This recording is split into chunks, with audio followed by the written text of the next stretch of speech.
인간이 참으로 간사한 것이 이거는요. 목회자도 피할 수 없는 것 같습니다.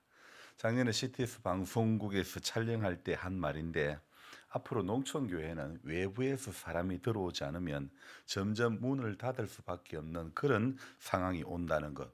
그래서 기농기촌할 분들을 돕고 그분들을 교회로 인도해야 한다는 그런 생각을 말씀드렸는데, 막상 누가 기촌한다고 하니, 기농한다고 하니, 도움을 요청하니 이게 또 쉽지가 않은 거예요. 왜 그러냐?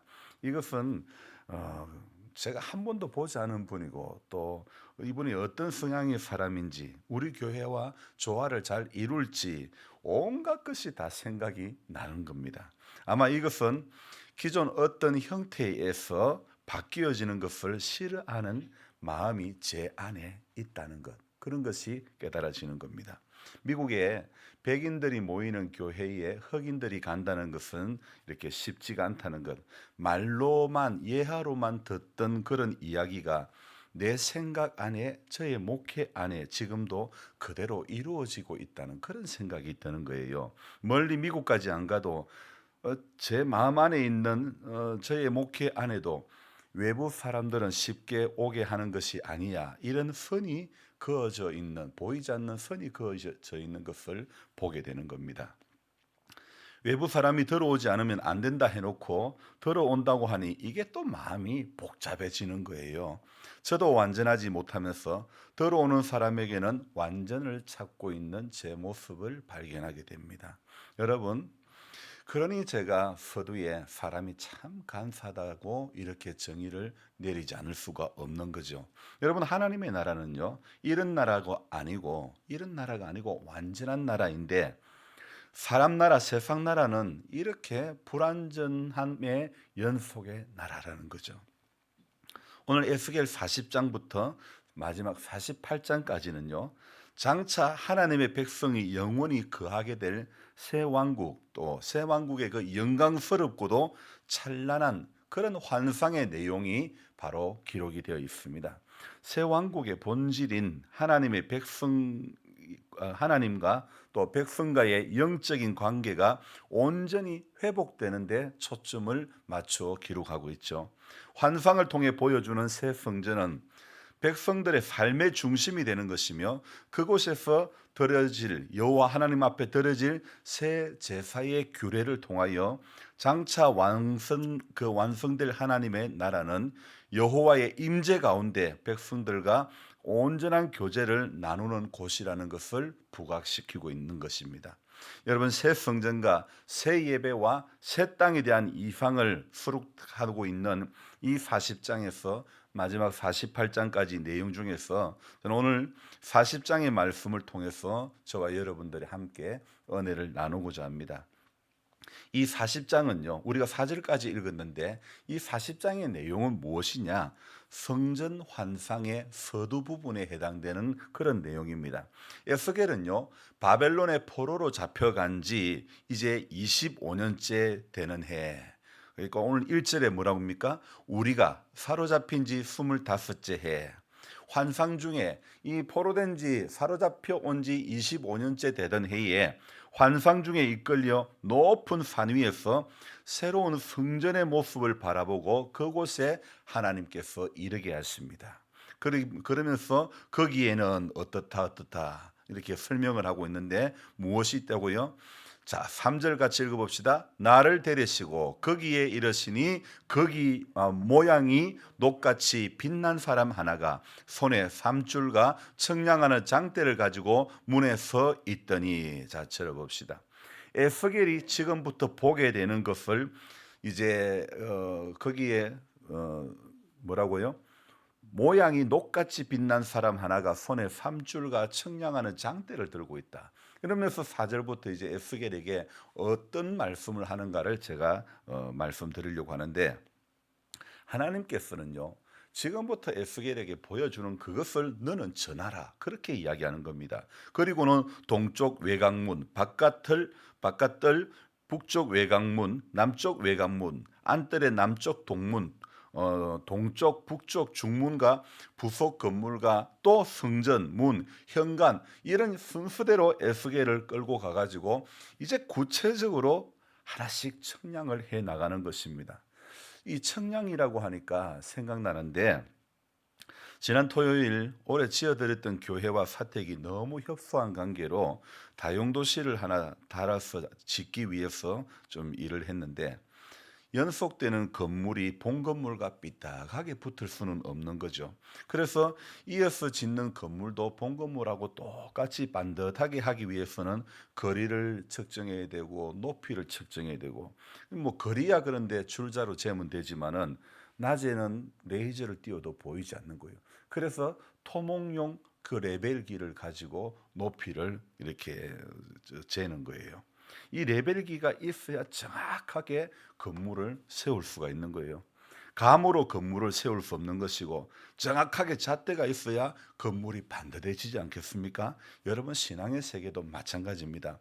어떤 사람은 예수를 믿어도요 기복신앙처럼 감으로 느낌으로 신앙생활하려고 하는 그런 분들이 있다는 겁니다. 이런 사람들은 대개 사람에 의해서 흔들리고 관계가 온전치 못하는 그런 성향으로 바뀌게 되는 경우가 많다는 것입니다.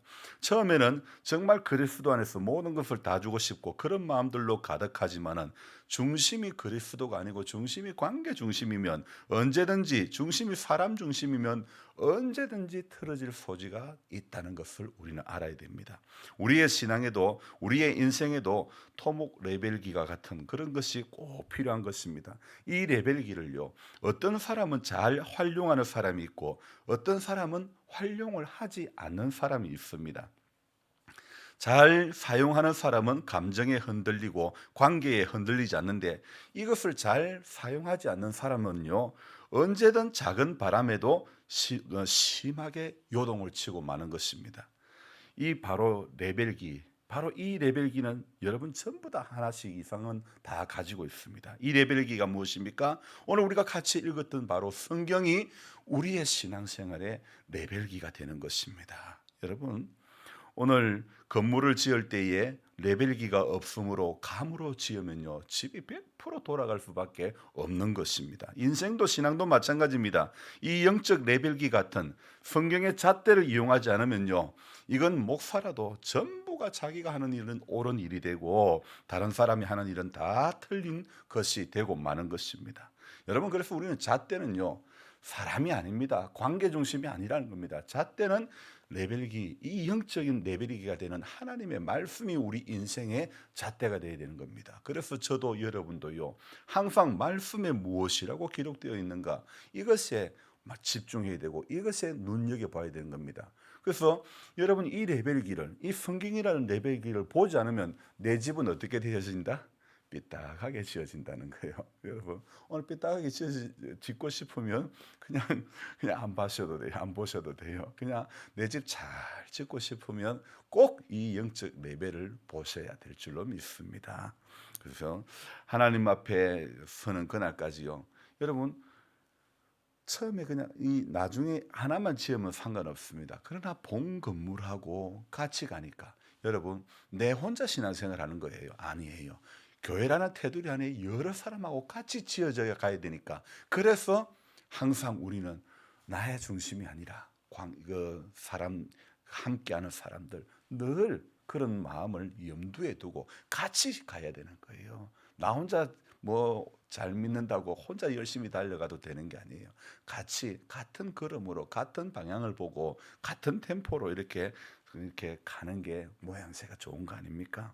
오늘 왜 하나님께서 새 성전의 모습을 에스겔에게 이토록 구체적으로 보여주고 있습니까? 현재 이스라엘은요 예루살렘에 있던 성전의 무너짐을 경험하고 바벨론에 와서 포로 생활을 하는 그것도 이제 25년이나 된 너무나 암울한 시기를 보내고 있죠. 이런 상황에서 성전은 바로 이스라엘의 삶과 신앙의 아주 중심이며 삶의 기반이 되는 것이 바로 성전 아닙니까? 여러분 우리 한국교회는 어떻습니까? 힘들고 어려울 때 교회가 여러분 삶의 기반이었지 않습니까? 그래서 심심하면 교회 오지 않았습니까? 심심하면 교회 와서 눈물 흘리며 기도하지 않았습니까? 그런데 어떻습니까? 지금은요 교회가 삶의 기반이라고 사실 말하기가 쉽지가 않은 거예요. 왜요?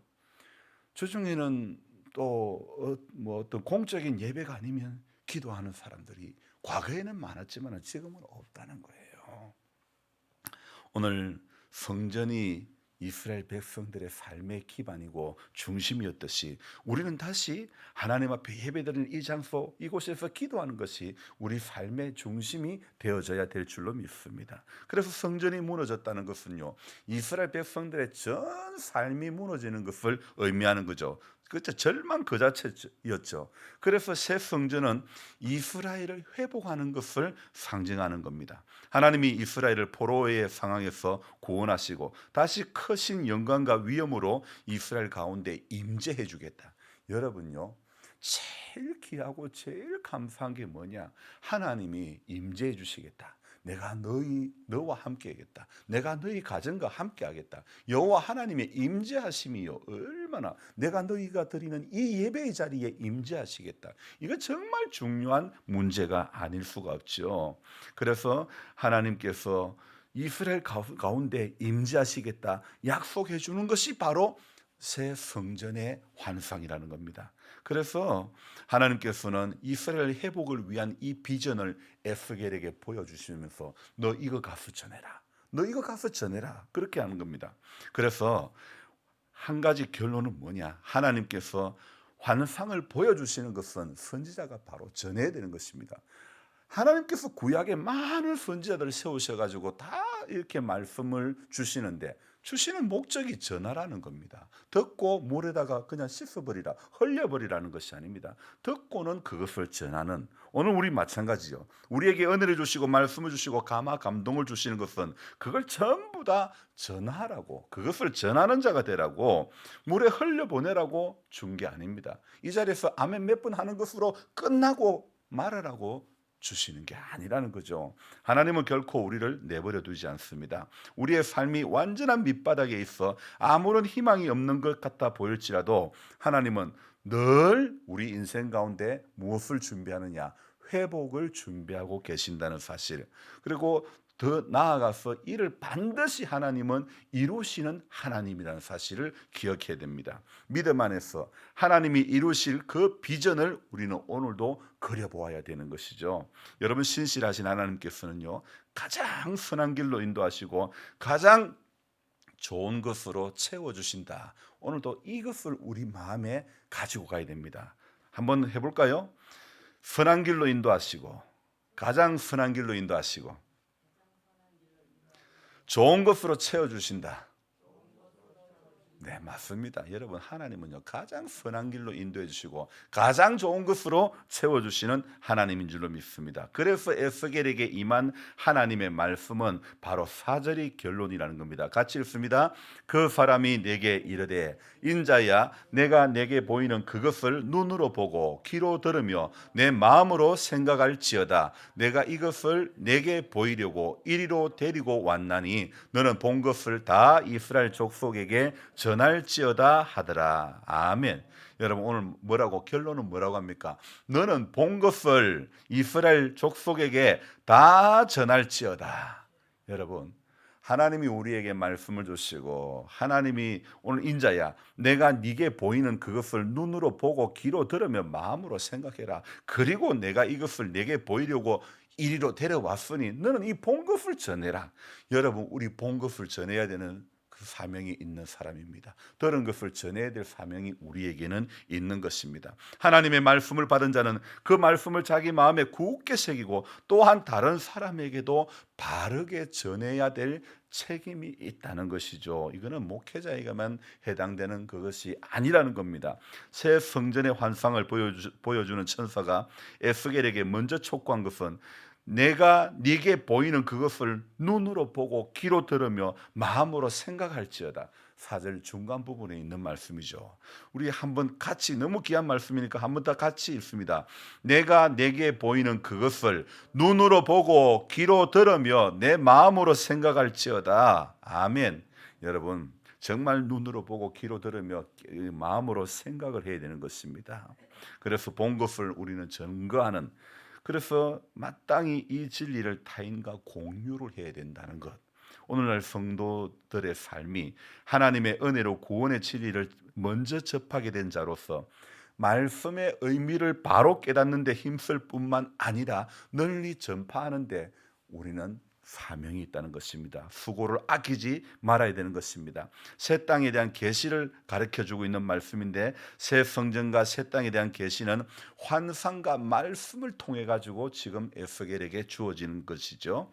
그러므로 에스겔은요, 하나님의 계시를 받음에 있어서 보고 들어야 됩니다. 새 성전, 새 땅에 대한 계시는 눈으로 보는 것만으로는 다 이렇게 받을 수 없고, 귀로 듣는 것만으로도 다 받을 수가 없고, 그 계시는 눈으로 보고 귀로 들어야 비로소 온전히 받을 수 있다는 겁니다. 그러므로 에스겔은 두 눈을 크게 뜨고 하나님께서 보이시는 것을 보고 두 귀를 바짝 세우고 하나님께서 말씀하시는 것을 들어야 되는 겁니다. 우리도 마찬가지입니다. 날마다 하나님께서 우리에게 보여주시는 것을 두 눈을 부릅뜨고 봐야 되고, 하나님께서 우리에게 들려주시는 것을 두 귀를 쫑긋 세워가지고 우리는 들어야 되는 것입니다. 여러분, 말 못하는 미물, 집에서 키우는 강아지도요, 뭔가 제가 무슨 표현을 하면 귀를 쫑긋 세우는 거예요. 뭔가 주인이 무슨 말을 하는가. 물론 말귀를 알아듣지는 못하지만은 사람과 대화는 되지 않지만은, 그러나 귀를 쫑긋 세우는 거 보면요, 뭔가 저 주인이 무엇을 의도하는 것인가, 귀를 쫑긋 세우는 거예요. 근데 귀를 쫑긋 세우니까 이게 훨씬 더 귀여운 거예요. 여러분, 사람도 하나님 앞에요, 이게 하나님 보시기에 우리가 귀를 쫑긋 세우면 하나님이 얼마나 이쁘게 보일지 모르겠어요. 말 못하는 짐승이 귀를 쫑긋 세우는 것만 해도 그렇게 이쁘게 보이는데, 하나님도요, 우리가 하나님을 향해서 귀를 쫑긋 세울 때에 얼마나 이쁘게 보이실까요? 여러분, 하나님 향해서 두 눈을 크게 또록하게 뜰 때 하나님이 어린 아이들 키울 때 그러지 않습니까? 눈 마주쳤다고 박수치고 있네. 아니, 전부 다 경험하지 않았습니까? 아이가, 갓난쟁이가 내 눈하고 자기 눈하고 마주치면 좋다고 박수를 치고 있어요. 여러분, 하나님도 마찬가지 아닙니까? 그래서 하나님께서는 자신의 계시를 받는 것과 관련하여 에스겔에게 이렇게 보고 듣는 것 외에 다른 일을 요구합니다. 그게 뭐라고요? 너는 본 것을 그대로 전해라. 여러분, 우리 보는 것으로, 우리 들은 것으로 그치면 안 됩니다. 우리가 은혜 받은 것으로 그치면 안 됩니다. 우리는 나가서 전해야 될 그런 사명이 있는 사람이라는 것을 기억해야 되는 것입니다. 보는 것에, 듣는 것에 그치지 않고 보고 들은 사실을 철저히 마음에 새기고 전하는 그런 인생이 되어져야 된다는 것이죠. 그래서 하나님께서 에스겔에게 계시를 보이신 궁극적인 목적이 바로 이스라엘 족속에게, 인자야, 너 그거 전해라, 전해라, 전해라. 하나님은 오늘도 우리에게도 마찬가지입니다. 암흑의 성도야, 너 그거 전해라, 전해라, 전해라. 그렇게 하나님 말씀하십니다. 누구에게든지 계시를 보이는 것은 궁극적으로 그것을 다른 사람에게 전하게 하기 위해서 하나님 보여주시는 겁니다. 그래서 하나님의 계시를 받은 사람은 한결같이 그것을 그 초대교회 때는요, 다 말과 글로서 전부 전하였습니다. 오늘 우리가 하나님의 계시를 보고 들을 수 있는 것도 다 하나님의 계시를 먼저 받은 사람이 글로 남겼기 때문에 오늘 우리가 성경이라는 이 영적 레벨, 이 말씀을 우리에게 오늘도 지금 전파되어 오늘까지 내려온 것 아닙니까? 사랑하는 성도 여러분, 하나님의 모든 계시가 성경으로 완성된 신약 시대에 있어서 하나님의 계시의 원천은 바로 성경이라는 겁니다. 우리가 전해야 될 그 모든 것의 기본에도 바로 성경이 있다는 것을 알아야 됩니다. 그러므로 우리는 성경을 통하여 오늘도 하나님의 계시를 보아야 되는 것입니다. 또 성경의 근거에서 말씀을 전하는 그런 인생이 되어져야 됩니다. 그래서 말씀을 잘 들어야 됩니다. 그리고 그 보고 들은 것을 마음에 늘 새기고 소가 되새김질하지 않습니까? 먹었던 음식을 다시 올려가지고 다시 되새김질하는 거예요. 들었던 말씀을 다시 되새기고 되새기고 또 되새기고 되뇌이고 또 되뇌이고 또 되뇌여야 될 줄로 믿습니다. 그래서 저와 여러분들이 오늘 하나님의 말씀을 읽고 듣고 마음으로 생각하고 묵상하는 삶, 그리고 그것을 또 충성스럽게 전달하는 그런 자리에까지 이르기를 우리는 오늘도 기도해야 되는 것입니다. 아니, 나는 뭐 목회자도 아닌데. 여러분, 아닙니다. 하나님의 말씀이 있는 자는요, 하나님의 말씀이 있고 생명의 주님을 만난 사람들은 가슴이 뜨거울 수밖에 없고 생명의 이 말씀을 전하지 않고는 견딜 수가 없는 거예요. 그래서 제가 열흘을 넘게 금식하면서도 부침개 구워가지고 전도한다고 시장에 들고 가는 거예요. 왜요? 이것을 통해서라도 사람을 살리기 위해서, 전하기 위해서, 주님의 사랑을 나타내기 위해서 할 수밖에 없는 거예요. 마음이 뜨거워져야 됩니다. 다시 우리는 그 자리로 듣고 보고 마음에 새긴 것을 가지고 하나님, 오늘도 어느 누구에게든지 하나님 좋음을, 우리가 하나님 좋으심을, 하나님 주님의 높고 위대하심을 증가할 수 있는 그런 저와 여러분들이 되어져야 될 줄 믿습니다. 기도하겠습니다. 하나님 아버지, 오늘 조금 빠른 속도로 말씀을 전했는데 하나님, 기억해야 될 것들 기억하게 해주시고, 오늘 다른 것 다 있다 하더라도 인자야, 내가 네게 보이는 그것을 눈으로 보고 귀로 들으며 네 마음으로 생각할지어다. 내가 이것을 네게 보이려고 이리로 데리고 왔나니 너는 본 것을 다 이스라엘 족속에게 전하라고 하나님 말씀하십니다. 오늘도 우리도 수많은 것을 보고 듣고 수많은 것을 마음에 새겼지만은, 주님, 예배당 문을 열고 나갈 때 다 흘려버리고 마는 것은 아닙니까?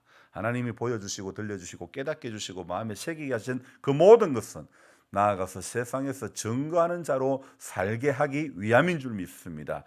하나님 아버지, 오늘 우리의 인생의 시간 가운데서, 남아있는 인생의 시간 가운데서 하나님 살아계심을 증거하다가 하나님 앞에 서게 해 주옵소서. 세상의 재미에 우리가 붙들려 살다가 하나님 좋으심은 하나도 증거하지 못하고, 주님, 세상 자랑 다 하다가 세상 풍조 따라가다가 하나님 앞에 부끄러운 구원받는 어리석은 인생 되지 않게 하여 주시옵소서. 그저 한결같이 말씀 보고 그저 한결같이 기도하며 그저 한결같이 은혜 받는 성도가 되어지게 하여 주시옵소서. 우리 하나님 아버지, 좋으신 하나님께서 오늘도 우리 성도님들, 약한 분들 한 분 한 분 다 붙잡아 주시기를 원하옵고, 특별히 바라옵기는 우리 남동우 귀한 우리 집사님 아들, 하나님 가정을 이루었는데 정말 하나님 안에서 아름다운 가정이 되어지기를 원하옵고, 주님, 하나님의 살아계심이 그 가정에,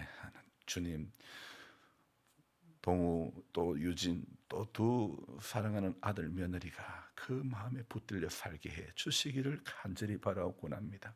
하나님, 배아파 낳은 귀한 자녀들이 하나님 믿음 안에서 살게 해주시고 하나님을 바라보는 그 은혜 가운데 꼭 붙들려서 살 수 있도록 우리 이 자리에서 더 눈물 흘리며 하나님 앞에 부르짖으며 나아갈 수 있게 하여 주시옵소서. 존귀하신 예수님의 이름으로 감사하며 기도드리옵나이다. 아멘. 간절한 마음으로 주여 부르고 기도합니다. 주여, 주여, 주여.